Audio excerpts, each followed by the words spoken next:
Assalamualaikum warahmatullahi wabarakatuh. Bismillahirrahmanirrahim. Alhamdulillahi rabbil alamin. Allahumma salli wa sallim wa barik ala nabina Muhammad wa ala alihi wa sahbihi ajma'in wa man tabi'ahum bi ihsanin ila yaumiddin. Amma ba'd.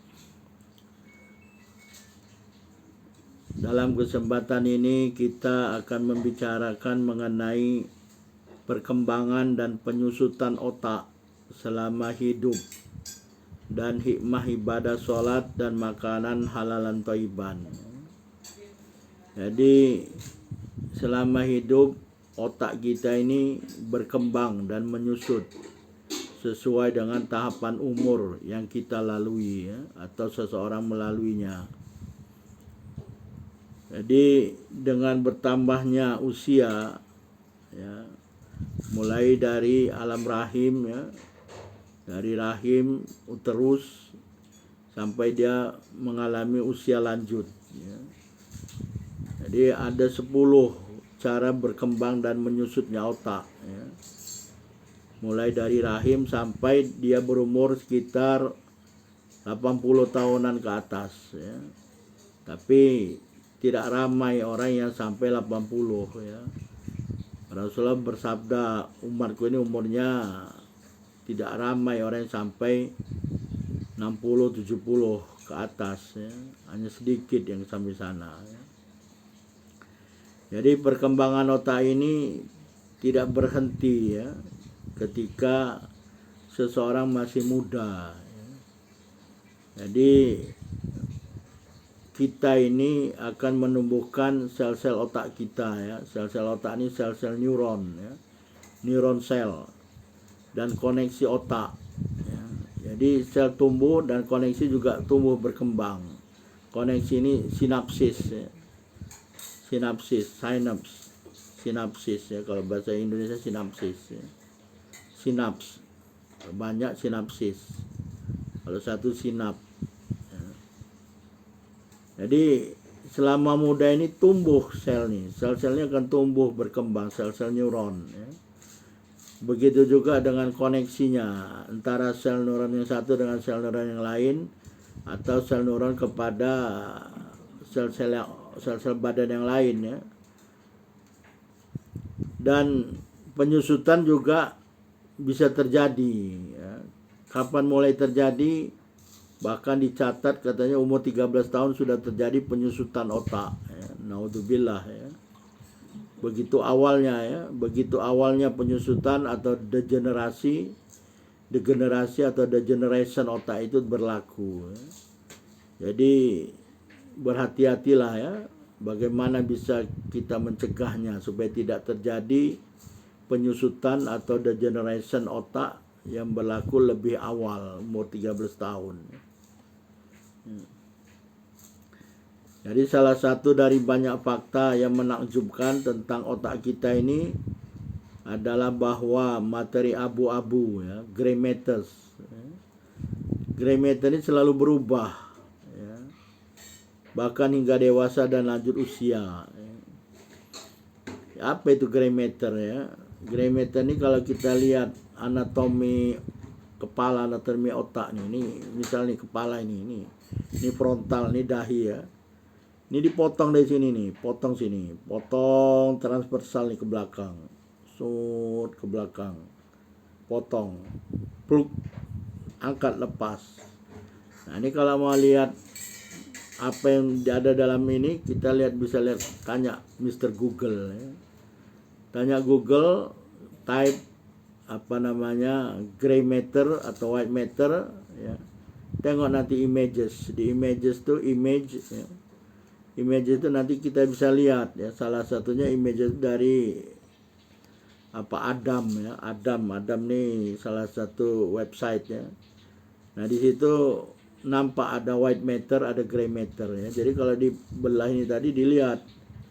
Nah nampaklah di situ skematik white matter and gray matter. Nah gray matter ini adalah lapisan paling luar lapisan paling luar nih dari sini terus keliling nih ya, keliling kepala ini ya. Nah itu ada gray matter, ini lapisan paling luar dari otak. Sedangkan lapisan dalamnya itu disebut white matter, lapisan putih. Jadi ada white matter, ada gray matter, lapisan abu-abu, materi abu-abu dan materi putih. Materi abu-abu atau gray matter ini adalah lapisan luar. Materi putih atau white matter ini lapisan yang di dalam. Apa peranan dan fungsi dari kedua matter ini, kedua materi ya? Materi abu-abu dan materi putih ya. Nah, gray matter ini dia mempunyai fungsi menerima informasi ya, menerima informasi, kemudian mengatur keluarnya informasi tersebut ya. Kenapa? Karena materi abu-abu ini atau gray matter ini isinya itu adalah sel-sel neuron ya, terutama body cell. Jadi sel neuron ini kalau kita lihat macam tangan inilah ya, tangan ini. Ini telapak tangan ini body cell, telapak tangan ini body cell, jari-jari ini axon ya, axon. Nah body cell ini ya, body cell dari neuron ini banyak terdapat di gray matter ya. Di materi abu-abu itu isinya adalah body cell dari sel neuron. Jadi dia menerima informasi dan mengatur keluarnya informasi. Sedangkan white matter ya, materi putih tadi isinya itu axon ya. Jadi isinya axon. Dan fungsinya adalah mengantar signal ya, mengantar signal ke daerah lain, ke kawasan lain dari otak ya. Jadi dia mengirim signal dari satu sel neuron ke sel neuron yang lain, atau ke spinal cord, atau ke badan, sel-sel badan yang lain ya. Sel otot, organ dan lain sebagainya yang memang ada inervasi dari saraf ya. Nah itu fungsi dari white matter ya, yang isinya axon ya. Jadi itulah fungsi dari gray matter dan white matter ya. Jadi yang senantiasa berubah ini adalah gray matter ya, gray matter yang ada isi body cell tadi, body cell dari sel neuron. Ya dengan kata lain ya, sel neuron itulah ya utamanya ya, body cell.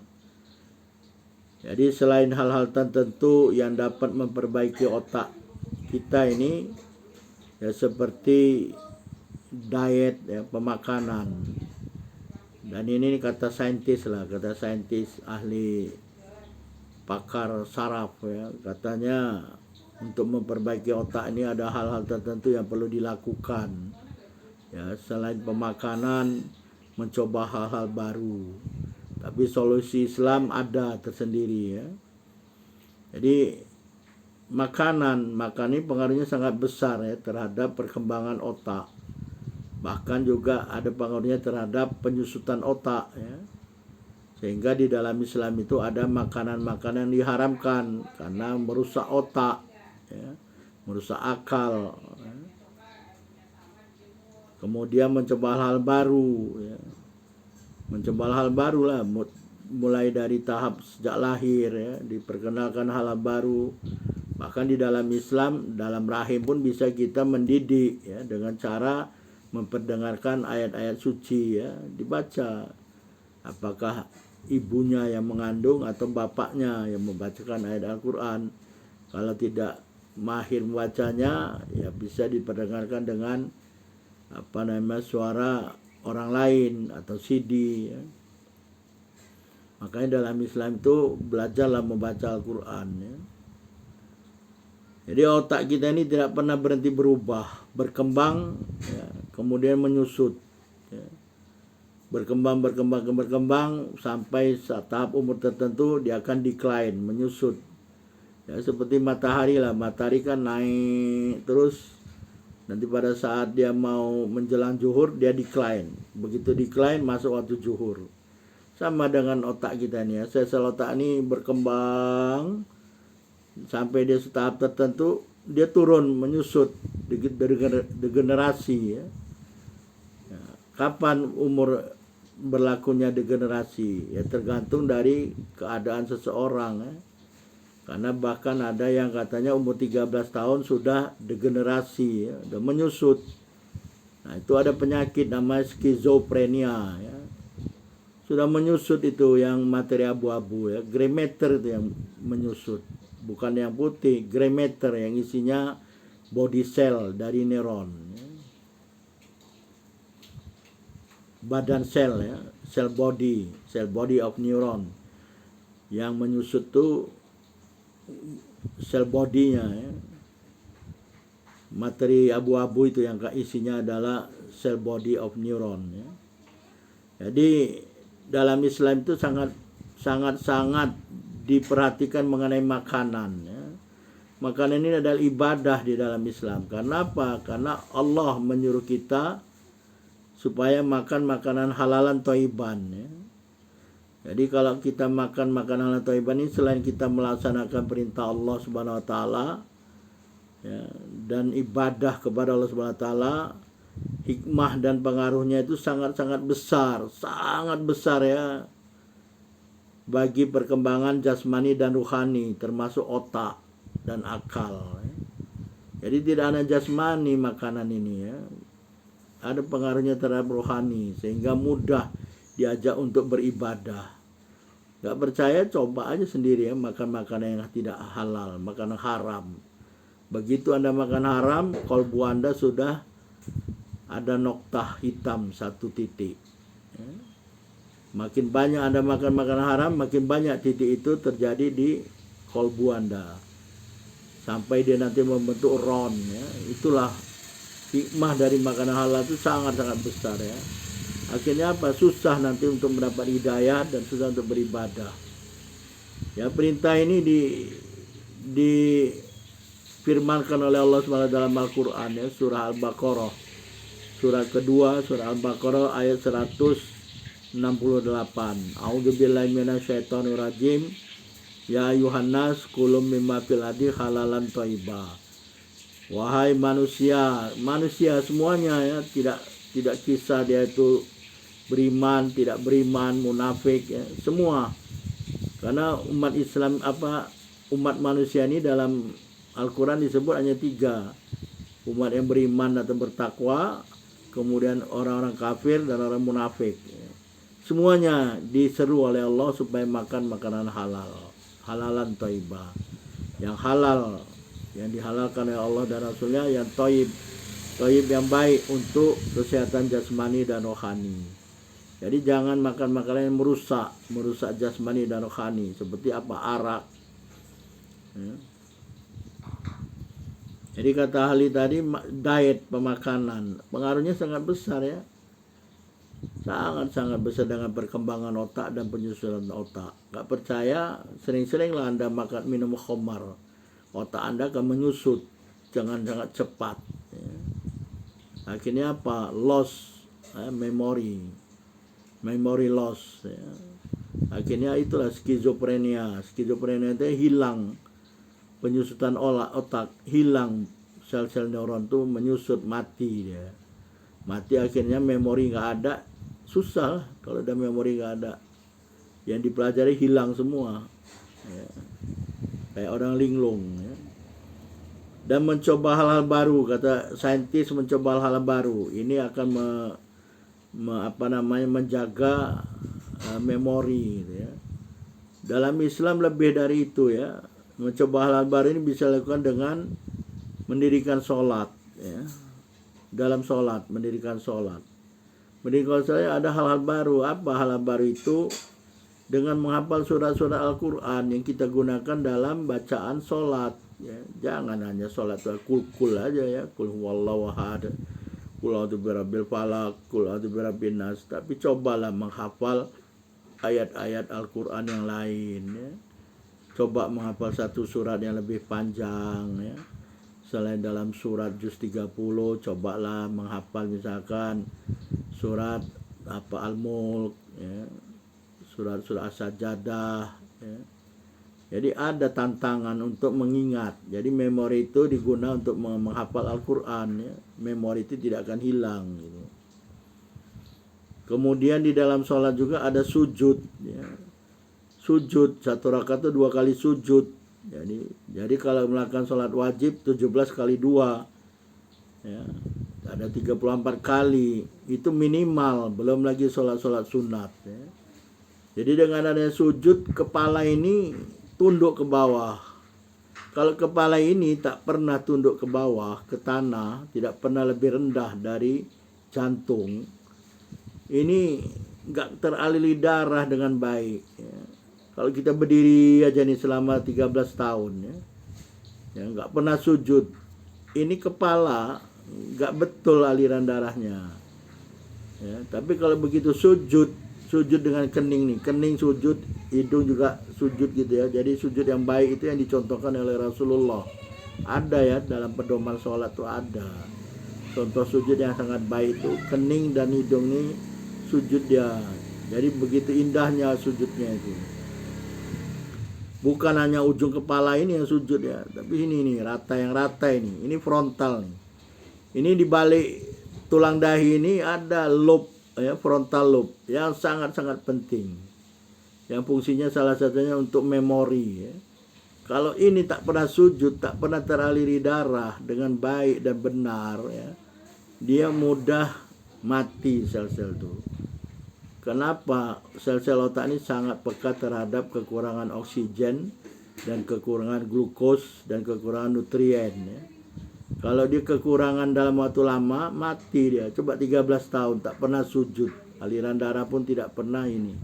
Ya mungkin saja dia akan mengalami kematian, penyusutan, akhirnya timbul penyakit skizofrenia. Sampai sekarang orang tak tahu apa penyebab skizofrenia itu, ya. Apa penyebab penyusutan otak, ya. Tapi Al-Quran ada menyebutkan. Nanti insya Allah kita sebut selanjutnya, ya. Jadi 2 perkara yang dalam Islam, solusi Islam ini, ya. Ini masih awal ini, belum masuk yang lain, ya, masih awal. Jadi tadi makanan yang halalan thayyiban, ya, karena dengan makanan thayyiban mudah melakukan ibadah sholat, ya. Beda kalau sujud di luar sholat dengan sujud dalam sholat, ya. Beda, nggak percaya coba aja, ya. Beda ya. Sholat ini ibadah, ya. Ini hanya hikmah. Yang pertama sekali sholat itu adalah ibadah, perintah Allah, ibadah kepada Allah. Hikmahnya sehat jasmani dan rohani, termasuk otak kita ini, ya. Dan juga tidak hilang memori itu. Kenapa? Dalam sholat kita menghafal surat-surat, jadi memori itu tersantai, keep, ya, dipelihara gitu. Jadi untuk memelihara memori itu ya dihafal lah surat-surat itu, ya. Jadi senantiasa memori itu ada gitu. Jadi berikut perkembangan otak itu, ya, perkembangan otak yang kita alami, ya, atau seseorang alami di setiap usia, ya. Menurut para ahli itu mulai dari dalam rahim. Yang pertama itu dalam rahim, ya. Jadi ada 10 cara perkembangan dan penyusutan otak, ya. 10. Apakah dia nanti penyusutan atau perkembangan tergantung dari keadaan seseorang, ya. Tiap orang tidak sama gitu, tapi tidak sama setiap orang, ya. Tapi bisa ditarik secara garis besar, ya. Jadi yang pertama mulai dari dalam rahim atau terus. Yang kedua itu newborn, ketika lahir. Yang ketiga masa balita, umur 1 sampai 4 tahun. Masa keempat masa childhood, kanak-kanak, ya. Kanak-kanak balita ini sebenarnya kanak-kanak juga, ya, kanak-kanak prasekolah dan kanak-kanak sekolah, ya. Prasekolah ini balita lah, ya. Kalau kita mungkin ada istilah tadika, ya, ada istilah apa namanya, pokoknya umur 1-4 tahun lah, balita. Kemudian ada masa childhood, kanak-kanak sekolah, umur 5 sampai 10 tahun, ya. Kemudian masa remaja, ya, teenager. Masa remaja ini mulai dari umur 13 sampai 19 tahun, ya, mulai balik lah, ya. Kemudian umur 20 tahun. Kemudian umur 30 tahun dan 40 tahun. Itu satu tahap. Kemudian umur 50-an. Kemudian umur 60 dan 70. Kemudian umur 80 ke atas, ya, 80-an ke atas. Kalau masih hidup. 60 70 kalau masih hidup, ya. Nah, yang pertama kita bicarakan yang pertama nih, cara berkembang atau berkembang lah. Cara yang pertama ini berkembang dalam rahim, ya. Ini otak berubah di dalam rahim, ya. Apa berubahnya? Bertumbuh, ya. Tumbuh dan berkembang, ya. Tumbuh dan berkembang sel otak dalam rahim. Jadi sebelum kita mengambil napas yang pertama sekali, ya, belum bernapas nih, masih dalam rahim. Bernapas nggak dalam rahim? Belum, ya. Paru-paru juga belum berfungsi, ya. Jadi masih di dalam air ketuban tuh, ya, masih dalam cairan amnion.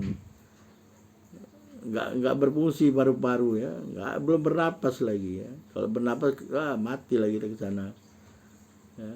Nggak bisa, paru-paru nggak bisa bernapas di dalam air, ya. Paling berapa menit, setelah itu dia harus naik ke atas.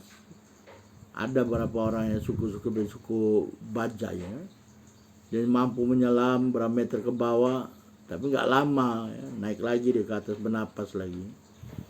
Jadi sebelum kita mengambil napas yang pertama kali, tubuh kita ini sibuk dengan perkembangan otak, ya, mempersiapkan kehidupan di luar rahim, ya.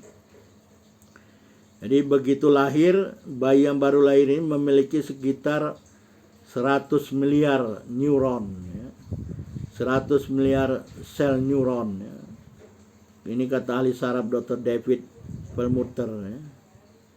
Ini berarti tingkat rata-rata pertumbuhan sel otak kita selama dalam kehamilan ada sekitar 250.000 sel otak baru per menit, ya. Ini katanya gitu, ya. Artinya mungkin dia berubah, ya, terus. Wallah alam, siapa yang tahu, ya. Ini pun 100 miliar nih bukan itu satu-satu, ini perkiraan saja. Mana bisa orang menghitung, coba. Ini perkiraan saja, ya.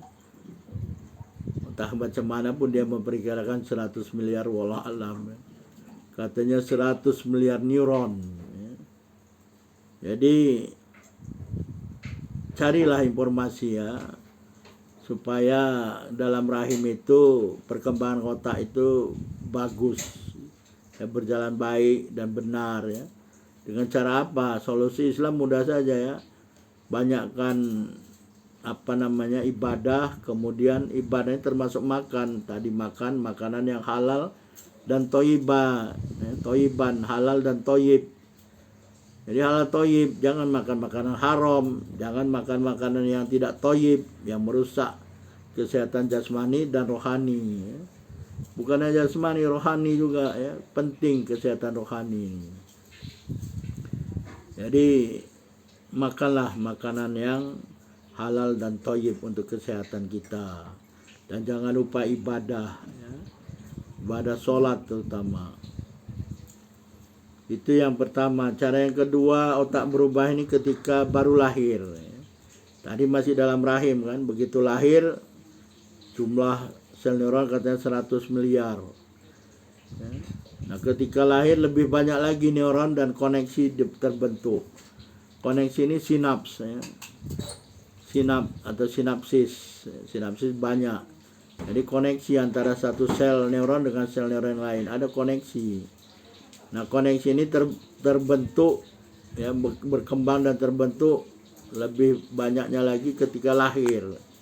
Jadi begitu lahir, karena begitu lahir mulailah bernapas dan otak pun mulai berfungsi lah, sinaps tuh, ya. Karena ada rangsangan kan, kulit menerima rangsangan. Di kulit ini banyak ujung-ujung saraf, ya.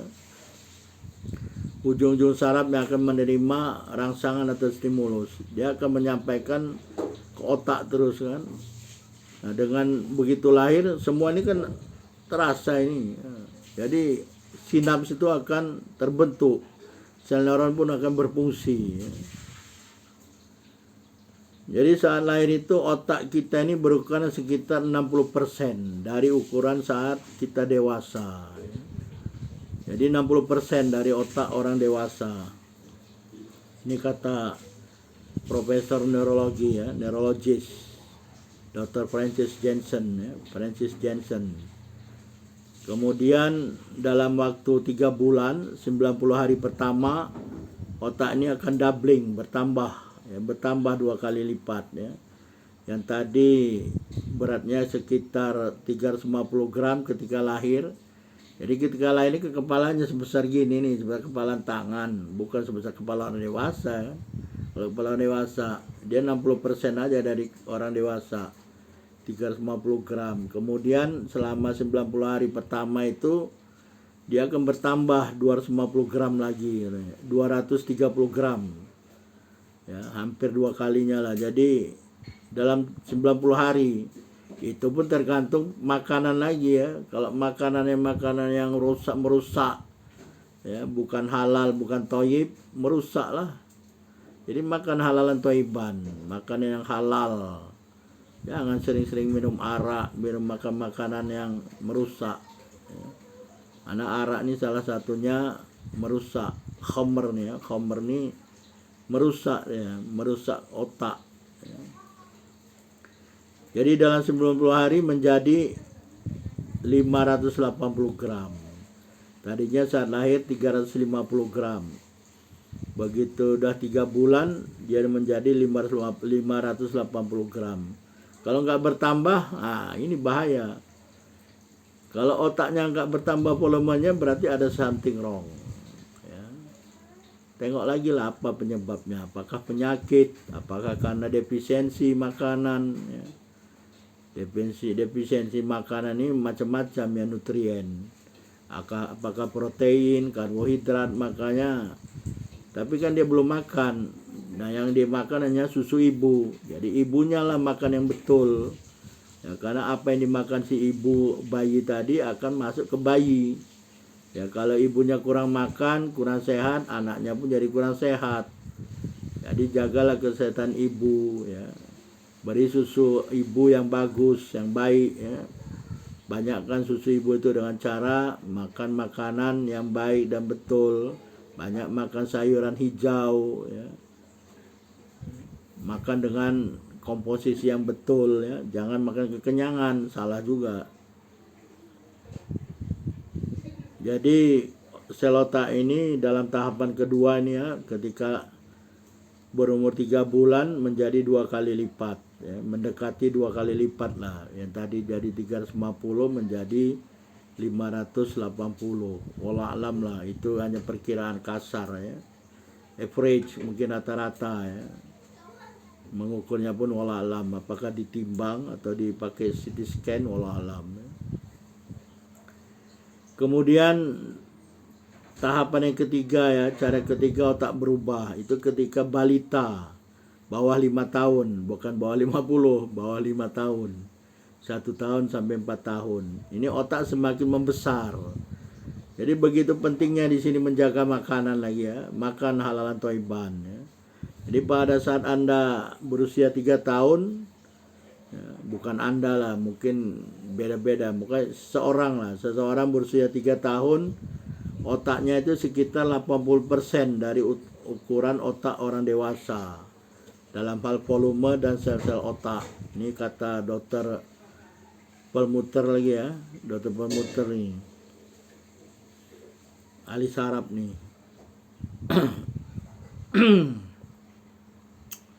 Dr. David Perlmutter ya, dia katakan ketika umur 3 tahun ya, jadi 3 tahun ini 3 tahun tadi waktu lahir 60%.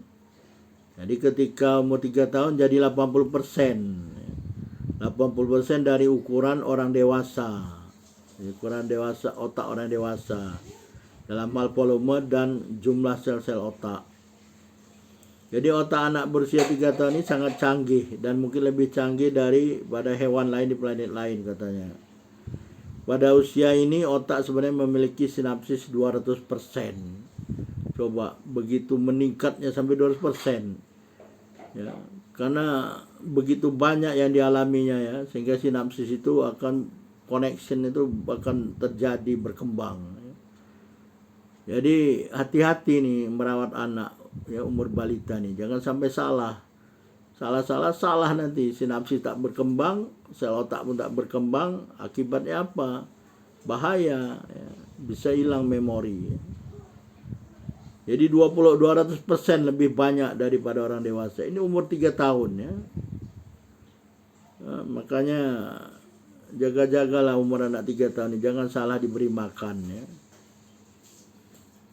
Jadi saat perkembangan otak berlanjut, pikiran Anda mulai memangkas dengan memecah sinapsis tersebut.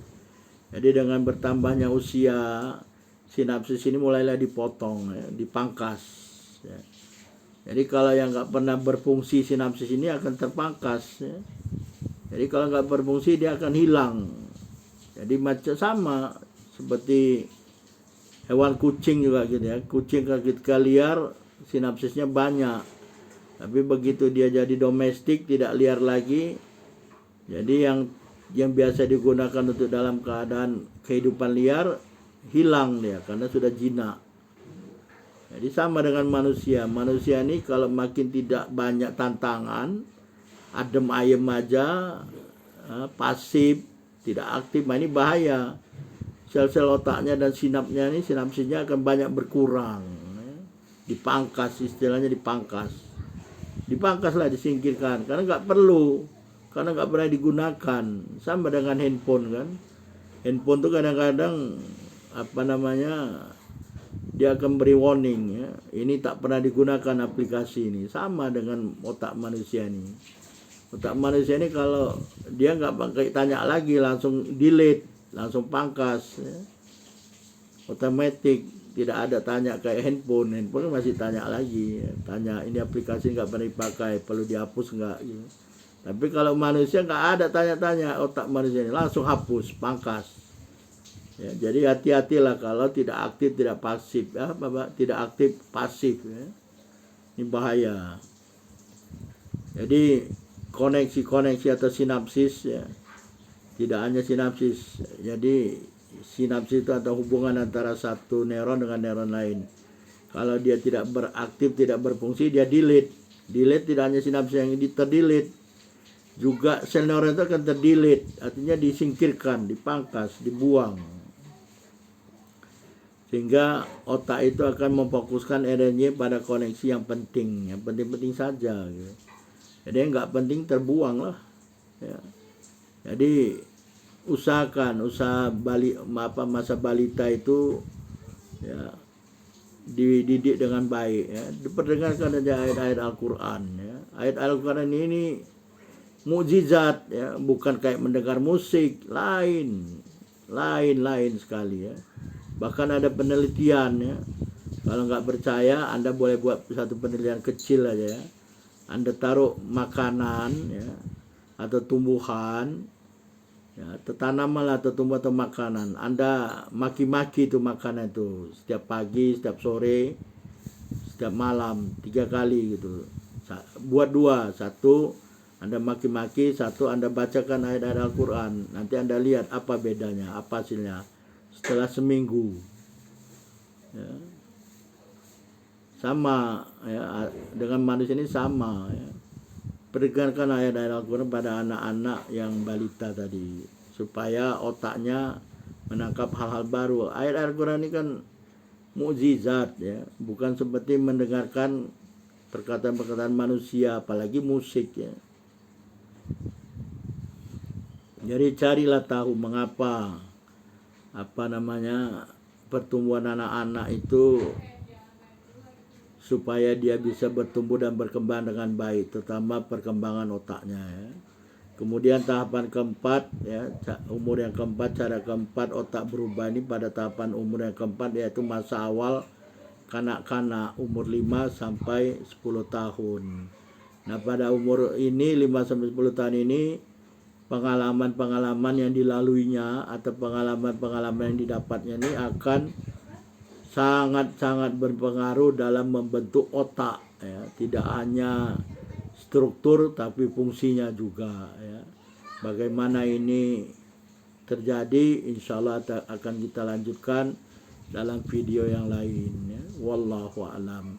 Subhanakallahumma wa bihamdika asyhadu an la ilaha illa anta astaghfiruka wa atubu ilaik. Wabillahi taufiq wal hidayah. Wassalamualaikum warahmatullahi wabarakatuh.